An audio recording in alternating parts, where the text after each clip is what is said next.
Hello and welcome back. Today we are looking at the Euphona Prime.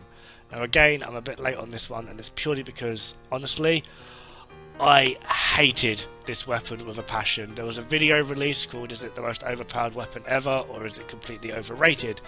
And I honestly thought it was overrated. It does have some impressive stats, it does have some amazing mechanics to it, particularly with the secondary fire.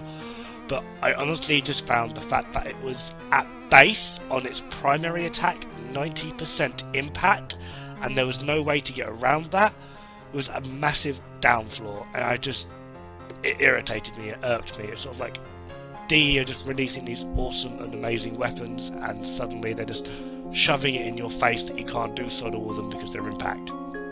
However, since the Plains of Eidolon, I have taken a second look at this weapon because I've been trying to find more efficient ways to kill Eidolons, and this is actually the weapon I have started to pretty much use.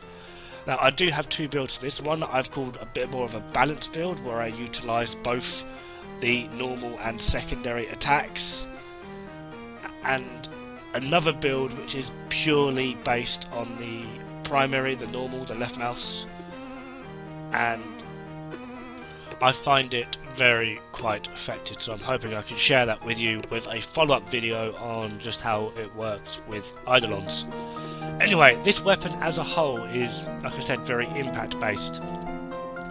On its primary fire, it has a very high critical chance at 30%, a 2.5 critical multiplier. However, it does have a 2% status chance. Coupled with the overall total damage of 325, like I said, 90% of that is impact, which is really quite annoying. However, the secondary fire, at base, it's 880 damage, 75 of that being slash. The switch to this is it has a 2% critical chance, a ×2 critical multiplier, but a 30% status chance. This also is acted as a shotgun, so it does have a fall-off point, which the first fall-off is at 6 meters, the second is at 12. And one of the most notable things about this weapon is it comes with 3 V polarities. So it does have some amazing stats. It just becomes very niche as to when it could be used, I personally find. Particularly for me, as at one point I do show this, I go up against a level 100 corrupted heavy gunner, and you can just quite simply see how lacking in a way it actually is, for me at least. It might just be the way I've built it. I've tried to balance it a little bit more, but I find it a little bit sort of meh. But it does have its plus sides. It does hit like a truck, so most things at sort of like its kill level you can near enough one shot. You then start to having to go into 2 shots, obviously, but that should be an indicator of sort of the level where you can get to. Now again, I do have a Riven mod for this, and I am planning on re-rolling this until I can get some better stats for it. At the moment it's got an increase in critical damage, flight speed because it's not hit scan, and I've also got negative reload speed, which is a bit annoying. Now what I'm going to show here is just how much damage this bloody thing does to Eidolons. Admittedly, I am using it on a chroma, but that is the way in which I utilise this build to try and get the max effect out of it, and it completely wrecks.